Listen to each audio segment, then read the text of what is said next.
오늘의 주요 뉴스입니다. 어젯밤 부산 김해공항에서 홍콩으로 출발하기 위해 대기 중이던 에어부산 항공기에서 불이 났지만 176명 전원이 대피했습니다.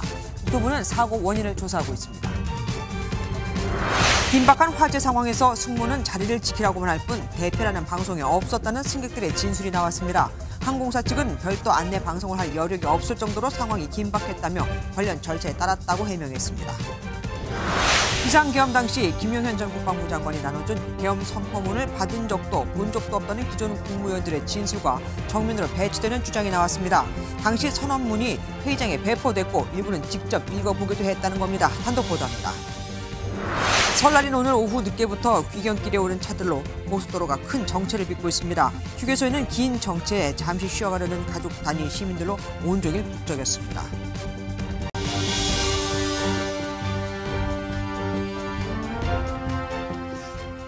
무한 제주항공 항공기 참사 한 달 만에 이번엔 부산 김해공항에서 대형 항공기 화재가 발생했습니다.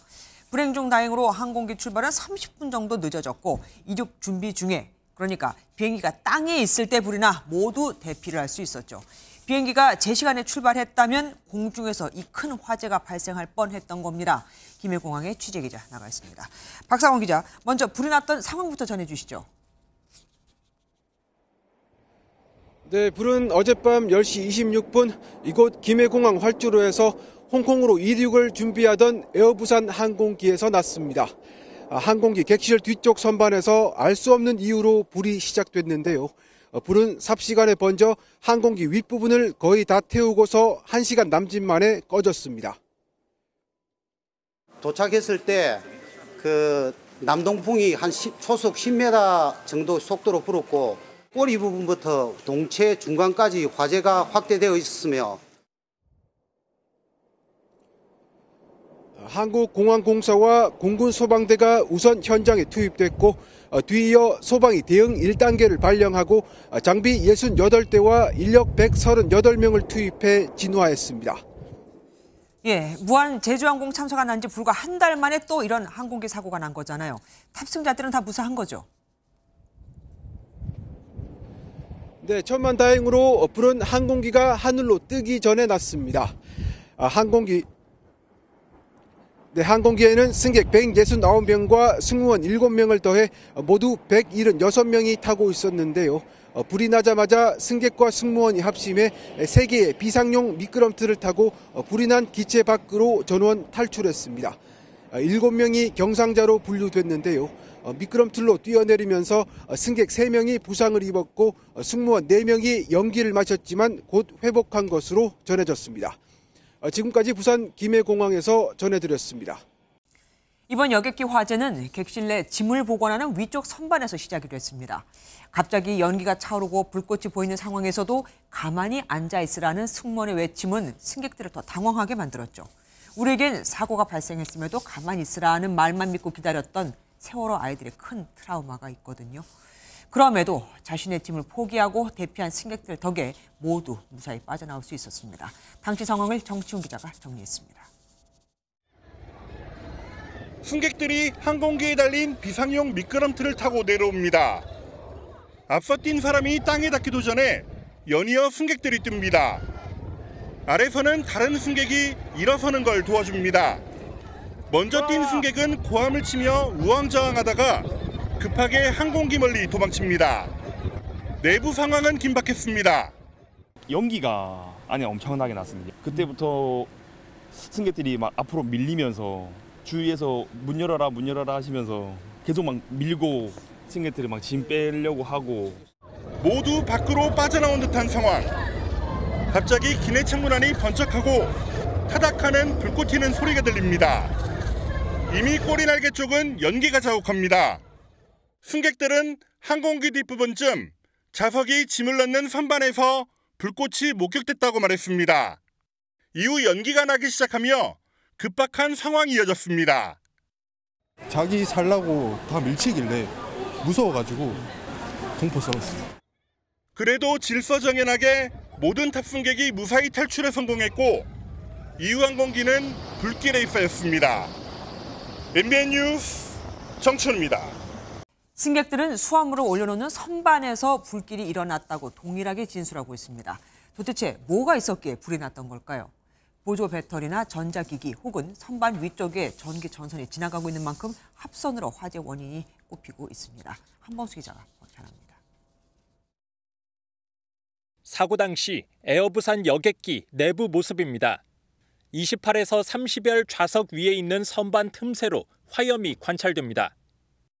바로 이곳이 최초 발화 지점으로 보이는데 탑승객들은 타닥타닥 소리가 난 뒤 연기가 피어올랐다고 증언하고 있습니다. 선반을 불길로 뒤덮은 정체불명의 물체는 보조 배터리였을 것으로 추정됩니다. 배터리가 다른 무거운 짐에 짓눌렸거나 과충전 상태에 달했을 수 있다는 겁니다. 손상이 있던 불량 배터리라면 이런 상황에서 화재를 일으킬 가능성이 더 크다는 게 전문가들 분석입니다. 노트북이나 전자담배, 고데기 등 다른 전자기기 역시 화재 원인이 됐을 수 있습니다. 물리적 충격에 의해서 스위치가 켜지는 상황이 발생하면 가열이 되기 때문에 옆에 가열물에 쉽게 옮겨 붙어서 기내 전기적 요인으로 불이 났을 가능성 역시 간과할 수 없습니다. 선반 위쪽에 전기 공급을 위한 전선이 있는데 합선이 일어나며 가연성 있는 수화물에 옮겨 붙었을 수 있습니다. 국토교통부와 소방당국은 정확한 화재 원인을 밝히기 위해 내일 오전 합동 감식을 진행할 예정이라고 밝혔습니다. MBN 뉴스 한범수입니다. 항공기 화재 때 종종 등장하는 보조 배터리는 그럼 원래 비행기에 싣지 못하는 걸까요? 비행기에 위탁 수화물로는 붙일 수 없고 용량이 100와트시 이하면 항공기 내 반입이 가능합니다. 이렇게 기내 반입이 가능한데도 폭발을 하는 걸까요? 항공기에 반입한 배터리의 자연 발화 가능성은 얼마나 되는지 또 뭐가 문제인지 김문영 기자가 알아봤습니다. 기내 선반의 짐에 불이 붙자 승무원이 황급하게 물을 붓고 승객도 주스를 붓습니다. 지난 2018년 중국의 남방항공 항공기에서 난 불인데 소방당국이 출동한 뒤에야 불이 완전히 꺼졌습니다. 배터리가 든 짐은 독일의 한 공항에서 갑자기 불이 붙기도 했습니다. 지난해 미국에서도 배터리가 든 짐에서 불이 났는데 짐을 버리지 않으려는 일부 승객 때문에 대피하던 3명이 다치기도 했습니다.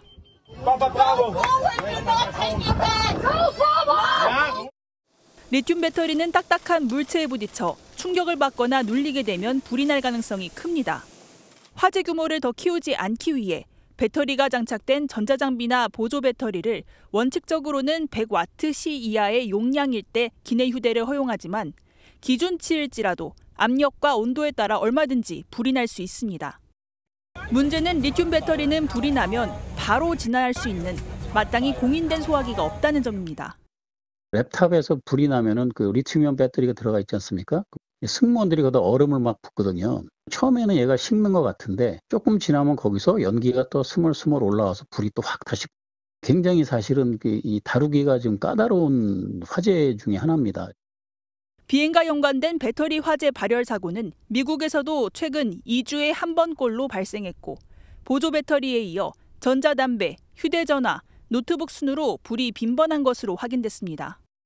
에어부산 여객기 화재의 원인도 보조 배터리일 가능성이 조심스럽게 제기되고 있는 가운데 국내에서도 바로 지난달과 지난해에 배터리가 원인으로 추정되는 화재가 발생한 바 있는 만큼 사고를 미연에 방지할 수 있도록 기내 반입 물품에 대한 규정을 강화하거나 관련 대책을 마련해야 한다는 목소리가 나오고 있습니다. MBN 뉴스 김문영입니다. 화재 당시 김해 국제공항엔 강풍주의보가 발효돼 있었습니다. 항공기 뒤편에서 시작된 불길은 강한 바람을 타고 항공유가 가득 실린 무려 1.6톤의 기름이 든 날개 쪽으로 향하고 있었죠. 한국공항공사 소방대와 공군소방대가 그야말로 목숨을 걸고 대형 참사를 막아냈던 겁니다. 권영범 기자가 보도합니다. 소방대원들이 항공기 동체 윗부분의 불길을 향해 물을 뿌립니다. 당시 현장엔 강풍주의보가 발효된 가운데 초속 10m의 강한 바람이 불고 있었습니다. 바람을 타고 불길은 순식간에 항공유 35,000파운드가 가득 실린 항공기 날개 쪽으로 번졌습니다. 항공유는 일반 휘발유보다 불이 붙는 온도인 발화점은 높지만 일단 불이 붙으면 그 화력이 더 강합니다. 자칫 대형 폭발로 이어질 수 있는 위급한 상황에서 소방당국은 방어선 구축에 사활을 걸었습니다.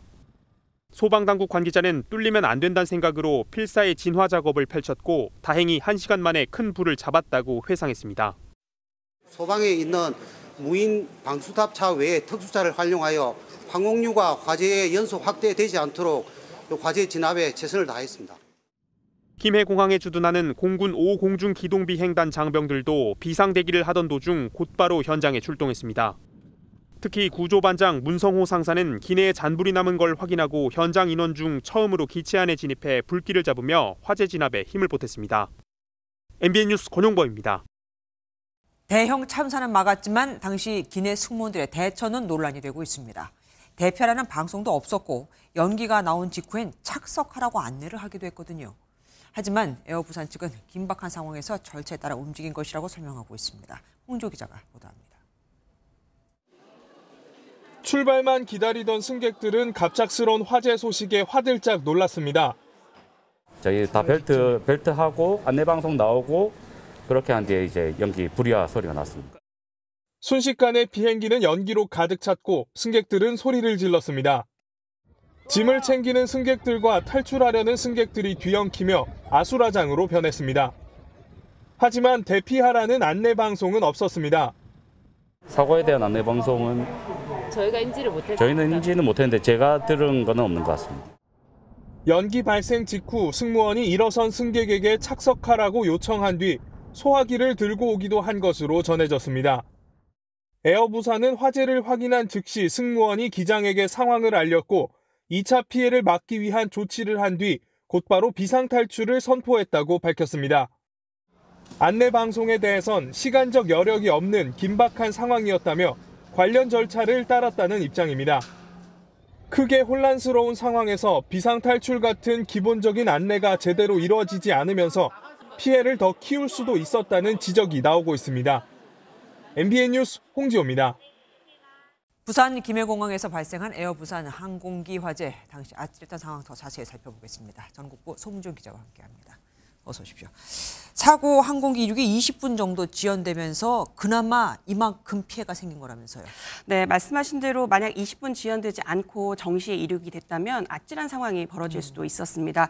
왜냐하면 상공에서 불이 났을 수 있기 때문인데요. 이 경우 화재 진압이라든가 탈출 모두 어려움을 겪을 수 있기 때문입니다. 네. 당시 항공기 33번열에 앉아있던 승객 증언을 토대로 이륙 지연 상황을 좀 재구성해 보면요. 비행기는 9시 15분 출발 예정 시간을 넘겨 문이 닫혔습니다. 승무원들도 안전과 관련한 안내를 마친 상태였고요. 그러던 중에 기내에서 20분 정도 출발이 지연된다는 안내 방송이 나왔다고 합니다. 이 승객은 당시를 오후 10시 5분 전후로 기억을 하고 있습니다. 화재가 당초 신고 시각보다 더 일찍 발생했을 수도 있다는 관측이 가능한 대목입니다. 앞서 화재가 발생할 수 있는 이유 여러 가지 짚어드렸고 그중에서 특히 그 배터리라는 화재 가능성에 무게를 뒀었거든요. 그 이유가 있습니까? 네, 아직 사고 원인을 조사 중이라서 조금 조심스럽기는 합니다. 다만 현재까지 진행된 조사를 보면 국토부가 일부 발표를 좀 했습니다. 항공기 양측 날개와 엔진은 손상되지 않았다는 건데요. 화재 원인이 엔진 등 기체 문제가 아니라는 뜻으로 해석을 할 수 있는 대목입니다. 승객이나 승무원도 기내 선반 속 정체 불명의 물체를 발화 지점으로 지목을 하고 있습니다. 그렇다 보니 기내에 가지고 탈 수 있는 배터리가 불량이 났거나 과열됐을 가능성 등이 제기가 되고 있는 겁니다. 기체 후반부 쪽에서 화재가 났단 말입니다. 그런데 기체 윗부분이 거의 다 탔습니다. 보통 항공기 짐칸도 그렇고 항공기도 그렇고 방염 플라스틱 사용하지 않아요? 네, 맞습니다. 그 방염 플라스틱 사용하는 이유는 불에 잘 타지 않도록 하기 위해서인데요. 보통 기내는 불에 전혀 안 타는 불연제보다는 잘 타지 않는 난연제를 사용한다고 합니다. 기내 모두 불연제를 쓰면 안전은 하겠지만 비행기 경량화라든지 기능적 측면 때문에 무조건 불연제를 쓸 수는 없다고 합니다. 그래서 보통 불에 잘 타지 않는 난연제를 쓰는데요. 그러면 이제 화재가 나도 계속 퍼져나가면서 타는 것이 아니라 불꽃이 닿은 부분만 타게 되는 겁니다. 그런데 보면은 그 비행기 위쪽 동체 부분이 거의 다 탔어요. 어떻게 해석하죠? 네, 그 부분이 굉장히 지금 미스테리한 부분인데 아직 추정의 영역이기는 네, 합니다. 네, 이번 여객기 화재처럼 화염에 강하게 노출이 될 경우는 플라스틱 같은 난연제를 써도 위험성에 노출될 수밖에 없다는 게 전문가들의 대체적인 시각입니다. 특히 리튬 배터리가 있었을 경우가 대표적인데요. 들어보시죠. 네. 이 리튬이온 배터리는 이제 그 어떤 압력을 받거나 이랬을 때 화재가 발생할 조건이 되면 우리가 열폭주라고 하거든요. 그럼 얘네들이 순간적으로 한 1000도씨 이상 온도가 올라갑니다. 그러면은 그 자체뿐만 아니라 그 옆에 있는 그 어떤 물건까지 다 화재가 전이될 가능성이 굉장히 높은 거죠. 네, 또 하나는 기체에 아무리 난연제를 써도 승객의 수화물이 가연성이라 불길이 확산했을 가능성도 있습니다. 그렇겠네요. 비행기 자체는 불연성은 아니고 난연성 재질로 되어 있습니다. 그러나 그 손님 가지고 있는 휴대 물품에 어떤 불이 붙었을 경우에는 그게 다 옆칸에 또 선반에 휴대 물품 간에 불이 옮겨붙는 형태로 됩니다.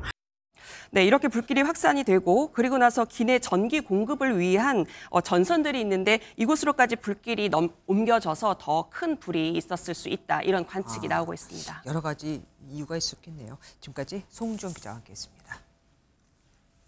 대피 과정이 적절했는지에 대한 논란도 일고 있습니다. 기내에 연기가 가득 차 너도 나도 대피하려던 다급한 상황에서 승무원이 아닌 탑승객들이 직접 비상구를 열고 탈출했다는 증언이 나오고 있거든요. 전문가들은 적절치 못한 대피라고 말합니다. 승무원의 안내 없이 내렸다가는 자칫 사람이 엔진에 빨려 들어갈 수도 있습니다. 강소영 기자가 보도합니다. 비상구 사이로 펼쳐진 비상용 미끄럼틀을 타고 승객들이 대피하는 모습입니다. 모두가 앞다퉈 대피하려던 다급한 상황에서 비상구를 연 건 승무원이 아닌 승객이었다는 정황이 나오고 있습니다. 좀 조치는 어땠습니까? 이 승무원들. 그 안에 승객들이 다 문 열었어요. 비상구가 열린 시점도 제각각이었다는 증언도 나옵니다. 꼬리 쪽에 승객이 이제 그 게이트에 앉아 계시는 그 나이 많으신 분이 열고 그쪽 꼬리 문은 탈출한 걸로 알고 있고 저희는 앞열이 게이트가 개방이 돼가지고 그렇게 이제 탈출을 했습니다. 전문가들은 승객이 임의로 비상구를 열고 대피하는 건 피해를 더 키울 수 있는 위험천만한 행위라고 말합니다. 상황을 잘 모르는 승객이 비상구를 열었다 비상용 미끄럼틀이 찢어지거나 공기가 유입돼 화재가 커질 수 있기 때문입니다. 더욱이 엔진이 켜진 상태였다면 승객이 대피 도중 엔진에 빨려 들어가거나 날아갈 수도 있습니다. 기장은 그걸 파악하고 나서 비상 탈출 시 하는 절차가 굉장히 깁니다. 기다리는 승객 입장에서는 아무런 조치하지 않은 것처럼 보이지만 논란이 이어지자 에어부산은 비상구 앞 승객은 비상구 개폐 방법을 안내받고 직접 비상구를 조작하고 탈출할 수 있다는 원론적인 입장을 내놨습니다. MBN 뉴스 강서영입니다. 다음 소식입니다. 떡국과 김자반, 김치. 윤석열 대통령의 설날 아침 식사 메뉴입니다. 안타까웠던 걸까요? 이렇게 홀로 명절을 지내게 할 수 없다며 국민의힘 원외 당협위원장들이 서울 구치소를 찾아 응원의 편지를 전했습니다. 당 지도부는 면회는 개인 선택이라며 선을 긋고 있지만 연휴가 지나면 원내대표도 그렇고 의원들이 줄줄이 면회를 갈 것으로 보입니다. 주진희 기자입니다. 현직 대통령으로는 처음으로 윤석열 대통령이 구치소에서 설날을 맞이했습니다. 연휴 기간에는 변호사만 접견이 가능하지만 명절인 만큼 여당 측 인사들의 발길도 이어졌습니다. 사실 그 면회는 연휴라 그게 불가능합니다. 그래서 저희가 새해 첫날이라 사실 대통령께서 떡국 드셨는지 또 평안하신지 근황을 좀 알아보고 원외 당협위원장들은 변호인과 함께 구치소를 찾았다가 실제 접견은 변호인만 하고 편지만 전달하기도 했습니다. 우리가 오늘 대통령께 드리는 원외위원장들의 글을 대통령께 변호인을 통해서 전달을 해드렸습니다. 편지에는 독방에서 쓸쓸하게 새해를 맞이하지만 많은 시민들이 응원하고 있다며 한강의 기적이 모래성이 안 되도록 몸을 던진 대통령과 끝까지 함께하겠다고 적힌 것으로 전해집니다. 연휴가 지나면 면회는 본격화할 것으로 보입니다. 오시고 싶어 하는데요. 이제 저한테 몇 분이 전화가 왔습니다. 그래서 저희가 평일에 모시고 같이 자리하려고 합니다. 연휴 끝나고. 여당 지도부는 면회는 개인적인 차원이라고 선을 그으면서도 권성동 원내대표 등은 연휴가 끝나면 개인 친분으로 면회에 가겠다는 의사를 밝혔습니다. MBN 뉴스 주진입니다. 이재명 더불어민주당 대표가 새 인사를 전하며 윤석열 정부가 사용해온 슬로건을 또 활용했습니다. 앞서 윤 대통령이 쓴 구호면 어떠냐며 전에 쓰던 걸 쓴 적이 있는데 또 그런 겁니다. 이쯤 되면 의도가 있다고 봐야겠죠. 중도층을 사로잡기 위한 전략으로 풀이됩니다. 길기범 기자입니다. 이재명 민주당 대표가 설날을 맞아 SNS에 올린 글입니다. 다시 대한민국 슬로건 사진과 함께 2025년은 더 나은 세상을 맞이할 것이라 믿는다며 인사말 말미에도 다시 대한민국 이제 시작하겠다고 다시 한번 강조했습니다. 해당 문구는 대통령실에도 적힌 윤석열 정부의 슬로건인데 이 대표는 당대표실 뒷걸개로도 내거는 등 최근 계속 활용하고 있습니다. 쥐만 잘 잡으면 되지 그게 흰 고양이든 까만 고양이든 회색 고양이든 무슨 상관이 있겠습니까? 이제는 탈이념, 탈진영의 실용주의로 완전하게 전환해야 됩니다. 이처럼 좌우지정을 떠난 실용주의를 강조하는 데는 최근 당 지지율 하락세 등을 의식해 중도층을 공략하려는 것으로 보입니다. 실용주의를 앞세운 친기업, 친성장 기조를 내세우며 보수층까지 섭렵하고 금투세 폐지, 가상자산 과세 유예 등 실용주의 표방 정책으로 2030 젊은 유권자까지 겨냥한다는 해석입니다. 퍼준다, 국가 재정은 생각하지 않는다, 이런 비판을 많이 받았는데 이런 것도 불식시키려고 하는 거겠죠. 다만 당 내부와 노동계 등 전통적 민주당 지지층의 반발 기류도 있는 만큼 이를 어떻게 불식시킬지가 지지율 회복의 관건이 될 전망입니다. MBN 뉴스 길기범입니다. 국민들이 우리를 내란 세력과 다르다고 생각하는지 돌아봐야 한다. 이렇게 센 표현이 다른 이도 아닌 야권 잠룡 김경수 전 경남도지사의 입에서 나왔습니다. 이뿐만이 아닙니다. 이재명 대표의 일극 체제를 비판하며 지난 총선에서 치욕을 느끼며 당을 떠난 분들에게 사과하라고도 했죠. 친명이 아니면 총선 경선에서 대거 탈락했던 일명 비명 행사 논란을 가리킨 겁니다. 정태훈 기자가 보도합니다. 김경수 전 경남도지사가 크게 하나 되어 이기는 길이라는 SNS 글을 통해 민주당을 향한 비판을 쏟았습니다. 이 중 여당을 압도하지 못하는 현 지지율을 언급하며 국민들이 내란 세력과 우리가 정말 다르다고 생각하는지 아프게 돌아봐야 한다고 지적했습니다. 비판과 반대에 귀 기울이는 문화가 상대와 다름을 증명하는 길이라며 곧바로 일극체제에 대한 비판으로 이어갔습니다. 특히 비명행사 논란이 있었던 지난 지방선거와 총선에서 당을 떠난 이들에 대해 진심으로 사과하고 기꺼이 돌아올 수 있도록 해야 한다고 말했습니다. 동시에 일부 강성 친명을 겨냥한 듯 과거 노무현 전 대통령과 문재인 전 대통령을 모욕했던 언행들에 대한 사과와 당 차원의 재발 방지 노력도 요구했습니다. 이어 증오와 분열은 우리가 이기는 길이 아니라며 팀보다 강한 선수는 없다고 통합을 재차 강조했습니다. 어떤 일이든 어떤 역할이든 힘을 보태야 된다고 생각합니다. 제가 할 수 있는 역할을 찾아서 최선을 다해서 노력하겠다 이런. 민주당 관계자는 당내 구성원으로서 당을 위해 충분히 할 수 있는 말이라며 입장 언급을 자제했습니다. MBN 뉴스 정태웅입니다. 설 연휴에도 팽팽한 여야 상황, 국회팀 최동희 기자와 뉴스 추적해보겠습니다. 어서 오십시오. 먼저 여당 상황부터 볼까요? 요즘에 여당의 공세가 상당히 셉니다. 예, 그동안 이재명 대표에서 헌법재판소로 전선을 넓히고 있습니다. 네. 일부 헌법재판관들의 편향성을 문제 삼고 있는 건데요. 문영배, 이미선, 정계선 재판관 이들 모두 과거 행적과 정치적 연관성 논란으로 헌재의 공정성 훼손이 우려된다는 겁니다. 지금 말씀하신 사람 중에서 유독 문형배 헌법재판소장 권한대행에 대해서 공세가 세더라고요. 일단 헌재 소장을 대신하고도 있긴 하지만 진짜 이유는 다른 데 있습니다. 네. 이재명 대표의 친분 때문인데요. 이재명 민주당 대표와의 친분설을 헌법재판소가 공식 부인했지만 2011년부터 여러 차례 SNS를 통해서 사적인 대화와 가족의 안부까지 물은 사실도 밝혀졌습니다. 속도를 내고 있는 헌재의 대통령 탄핵 심판을 견제하는 동시에 이재명 대표의 연관성을 부각해서 헌재 심판 정당성에도 타격을 주겠다는 의도가 깔려 있습니다. 어쨌든 결국 보면은 초점은 이재명 대표에게 맞춰져 있는 겁니다. 어찌됐든 현재로선 결국 이재명 대표를 상대해야 하기 때문입니다. 그래서 이 대표와의 야권을 향한 전방위 공세를 예고했고 이 대표 사법 리스크에 당력을 집중한다는 계획입니다. 여기에 친기업 노선 전환이나 기본소득 재검토 등 실용주의 정책도 상습적인 말바꾸기라며 여론전에 나서고 있습니다. 다만 강성 지지층과의 관계, 대통령에 대한 입장 정리는 쉽지 않은 과제입니다. 그러면 민주당은 어떻습니까? 일단 단단할 것 같았던 이재명 대표 중심의 단일 대우가 다소 흔들리는 분위기입니다. 네.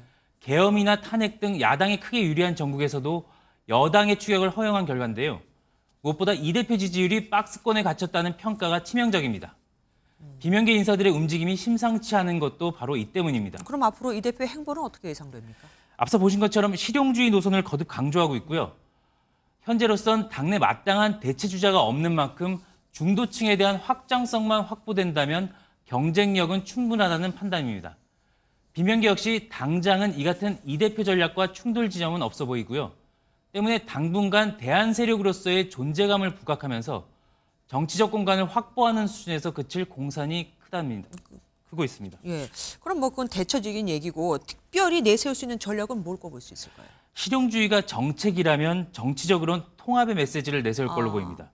당장 설 연휴 마지막 날인 내일 문재인 전 대통령을 예방하는 건 역시 이 같은 맥락과 무관치 않아 보입니다.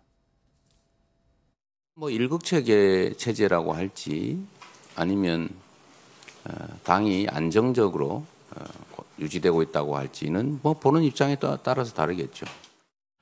일극체제에 대한 비판을 잠재우고 동시에 당내 불협화음을 추스리는 통합 메시지를 노리는 겁니다. 하지만 사법 리스크는 가장 큰 고민인데요. 선거법 항소심 재판 전에 헌재 탄핵 심판 결과가 먼저 나오는 게 최선이고요. 여기에 내란 특검법 같은 탄핵 정국을 끌고 갈 만한 추가 동력이 절실하지만 지금 겪고 있는 지지율 하락 사태 같은 역풍은 피해야 하는 갈림길에 놓여 있습니다. 예, 지금까지 최도니 기자와 뉴스 추적 함께했습니다. 고맙습니다. 설 연휴가 지나면 윤석열 대통령에 대한 탄핵 심판도 중반부에 접어들게 됩니다. 윤 대통령이 또 직접 출석하겠다고 밝힌 만큼 증인들과 설전을 벌일지도 주목이 되는데 이미 증인들은 국회 등에서 자신들의 입장을 다 밝힌 상태죠. 윤 대통령은 어떤 전략으로 나올까요? 현주 기자가 보도합니다. 윤석열 대통령 탄핵 심판은 지금껏 4차례가 진행됐고 앞으로 4차례가 남아 있습니다. 다음 달 4일 예정된 5차 변론기일엔 홍장원 전 국정원 1차장이 증인으로 출석할 예정인데 정치인 체포명령 의혹을 놓고 공방이 오갈 것으로 보입니다. 이번에 다 잡아들여서 싹 다 정리해라라고 말씀하셨습니다. 그 병력 이동 지시는 합법적인 것이기 때문에 군인들이 거기에 따른 것이고 무슨 불법 행위를 한 것은 아닙니다. 그래서 다음 달 13일이 마지막 변론 기일이지만 증인이 추가되면 탄핵 심판 기간은 더 길어질 수 있습니다. 윤 대통령 측은 먼저 30명 넘는 증인을 신청하면서 법이 정한 심리 기간인 6개월을 보장해달라고 요구했습니다. 또 검찰의 기소로 윤 대통령이 형사재판까지 이중 재판을 받게 됐는데 윤 대통령 측에서 이를 이유로 탄핵 심판 정지를 요청할 수도 있습니다. 이렇게 해서 심리가 길어지면 오는 4월 진보 성향의 문영배, 이미선 두 헌법재판관의 임기가 끝나기 때문에 윤 대통령에게 유리하게 작용할 수 있다는 분석도 나옵니다. 윤 대통령 측은 또 이미선 재판관의 동생이 민변에서 활동하고 있어 공정한 재판이 어렵다며 이 재판관에 대해 회피 의견 제출을 검토하는 등 최대한 재판부를 흔드는 전략을 구사할 것으로 예상됩니다. MBN 뉴스 현주호입니다. 12.3 비상계엄 선포 당시 대다수 국무위원들은 김용현 전 국방부 장관이 나눠준 계엄 선포문을 받은 적도 본 적도 없다고 했죠. 그런데 이 진술과 정면으로 배치되는 주장이 나왔습니다. 당시 선포문이 회의장에 배포됐고 일부는 직접 읽어보기도 했다는 겁니다. 장가희 기자가 단독 보도합니다. 김용현 전 장관이 직접 작성했다고 밝힌 비상계엄 선포문입니다. 김 전 장관은 윤석열 대통령 탄핵 심판의 증인으로 출석해 이 문건으로 국무회의 심의가 이루어졌다고 주장했습니다. 실체적 요건이 충족됐는지, 그리고 일시는 언제 한다, 그리고 시행지행은 어디다, 그리고 계엄사령관은 누구다, 이런 얘기를 구체적으로 이야기를 한 적이 있느냐 하는 겁니다. 계엄 선포문에 포함되어 있는 내용들이라 계엄 선포문을 제가 다 이렇게 개별적으로 그 국무위원들한테 나눠주고 그 의안으로 이제 했기 때문에. 검찰 조사에서 일부 국무위원들은 이 문서를 보거나 김 전 장관이 배포하는 모습을 보지 못했다고 진술한 것으로 알려졌습니다. 그러나 MBN 취재 결과 이를 정면 반박하는 주장이 나왔습니다. A 국무위원은 김 전 장관이 회의장에 계엄 선포문을 배포했고 직접 선포문을 읽었다고 밝혔습니다. 테이블 위에는 김 전 장관이 나눠준 종이가 여러 장 있어 다른 일부 국무위원들도 이를 봤을 가능성도 언급했습니다. 이 같은 내용은 앞선 경찰 조사에서도 본인이 직접 언급한 부분이라고 덧붙였습니다. 하지만 A 국무위원은 김 전 장관이 나눠준 계엄 선포문이 의안 역할을 한 것인지에 대해선 사법부가 판단해야 할 문제라면서 말을 아꼈습니다. MBN 뉴스 장가입니다. 설 당일인 오늘 귀경길에 오르는 차량이 많을 거라 예상해드렸었는데 맞았습니다. 고속도로가 극심한 정체를 빚고 있습니다. 장시간은 운전대를 잡은 시민들이 쉬어가기 위해서 휴게소에 몰렸다고 하네요. 취재기자 연결해서 현재 상황 알아보겠습니다. 이시호 기자, 정확히 거기 어디입니까? 네, 저는 지금 경부고속도로 서울 방향의 마지막 휴게소인 죽전휴게소에 나와 있습니다. 긴 운전으로 인한 피로를 씻고 추운 날씨를 피하기 위해 지금도 많은 차량들이 휴게소로 들어오고 있습니다. 서둘러 귀경길에 오른 차량이 몰리며 오늘 오전부터 고속도로는 정체를 빚었는데요. 특히 쌓인 눈으로 도로가 미끄러워 차가 가다 서다를 반복했다는 귀경객도 있었습니다. 충청도 쪽에서 올라다 보니까 눈이 많이 와가지고 지금도 눈이 오더라고요. 그것 때문에 많이 걱정해서 왔는데 휴일은 끝나가지만 가족을 만나고 온 시민들은 행복한 심정을 드러냈습니다. 휴게소 잘 이용했고요. 이제 명절 때를 오랜만에 가족들 보니까 좋았습니다.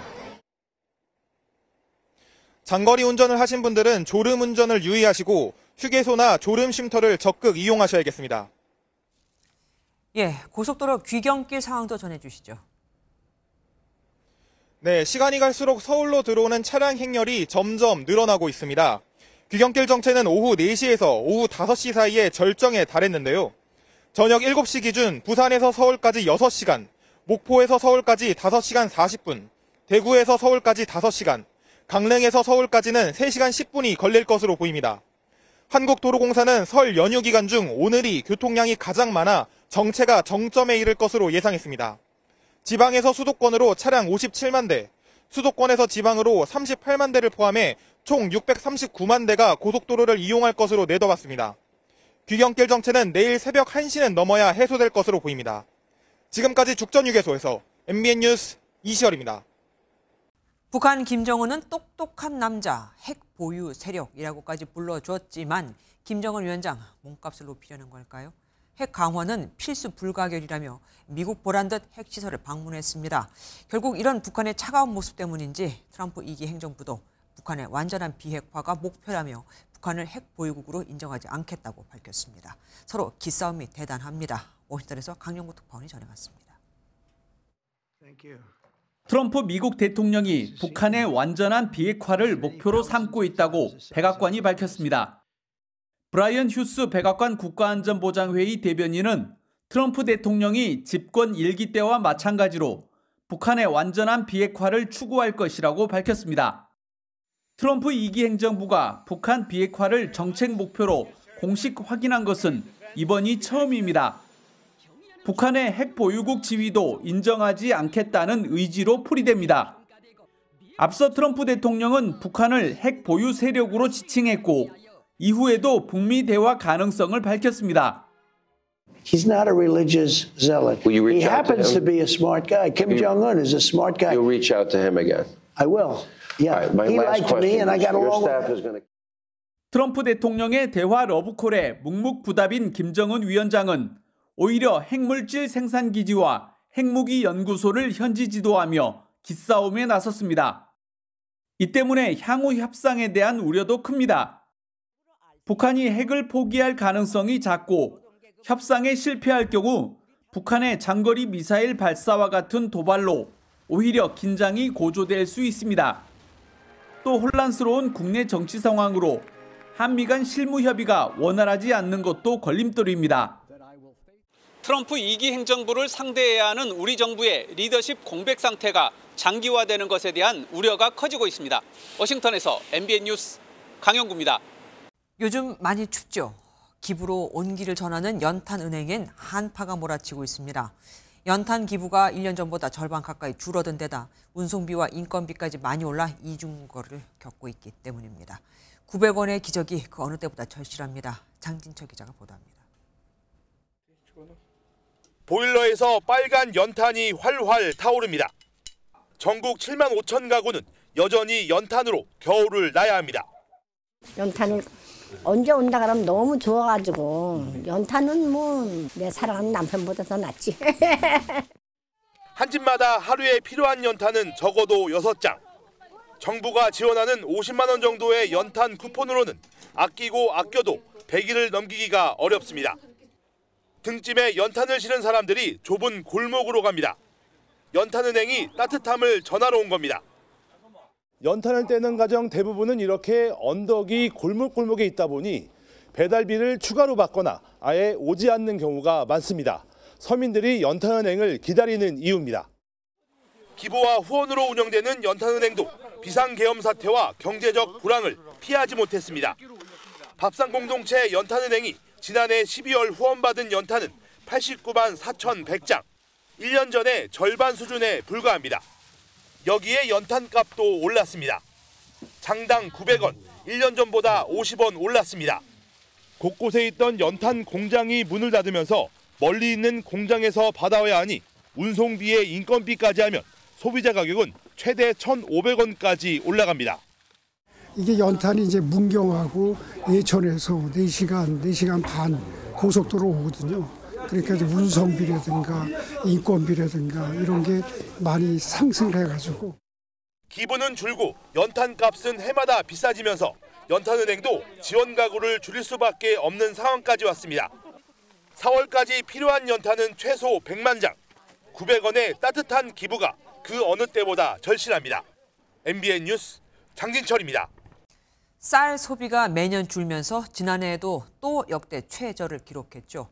그런데 일본에선 쌀이 오히려 모자라다고 합니다.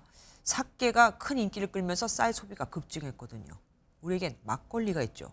실제로 편의점에서 전통주를 구매한 연령의 70%가 20, 30대라는 조사 결과도 있으니 이를 잘 활용해보면 어떨까요? 이혁근 기자가 보도합니다. 고두밥에서 김이 모락모락 피어납니다. 누룩을 넣고 발효 탱크로 옮겨 잘 섞어주자 뽀얀 빛깔이 나오기 시작하고 숙성시킨 뒤 병에 담으면 풍미 좋은 막걸리로 변신합니다. 아스파탐과 같은 감미료가 들어가지 않은 우리 쌀로 만든 막걸리입니다. 서울에서 재배되고 있는 경복궁 쌀을 100% 사용해서 생산을 하고 있고요. 매년 20만 병 이상이 판매되는데 맛이 신선하고 무겁지 않아 젊은 층에서 인기를 끌고 있습니다. 우리나라 전통 음식을 일단 먹을 때는 막걸리는 무조건 생각이 나고, 그러니까 비가 오면 막걸리가 생각이 나고. 실제 한 편의점 업체 조사 결과 전통주를 구매한 연령의 70%는 20, 30대였습니다. 지난해 국민 한 명이 소비한 쌀은 한 가마니가 안 되는 55.8kg. 30년 전 수준의 반토막으로 쌀 막걸리가 쌀 소비를 늘리는 구원투수가 될 수 있다는 평가입니다. 일본은 샤케가 큰 인기를 끌면서 쌀이 오히려 모자라는 상황입니다. K푸드 열풍을 타고 막걸리에 대한 외국인들의 관심도 커지고 있어 수출 효자로도 주목받고 있습니다. MBN 뉴스 이혁근입니다.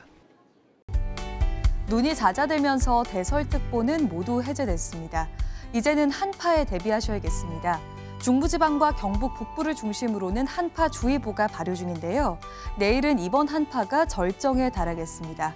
내일 아침 철원이 영하 17도, 충북 제천이 영하 15도, 서울도 영하 9도까지 떨어져 매우 춥겠습니다.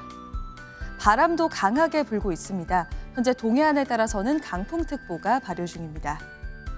내일 새벽부터 아침 사이 충남과 전북 지역을 중심으로는 눈이 조금 내릴 텐데요. 추위 속에 도로 곳곳이 미끄럽습니다. 귀경길 교통안전에 주의하셔야겠습니다. 자세한 지역별 내일 기온입니다. 중부지방 아침 기온은 서울이 영하 9도, 춘천이 영하 15도까지 떨어지겠고요. 찬바람에 실제 거리에서 체감하는 추위는 이보다 2도에서 3도 정도 더 낮겠습니다. 남부지방도 전주와 대구가 영하 5도, 창원은 영하 3도까지 떨어지겠습니다.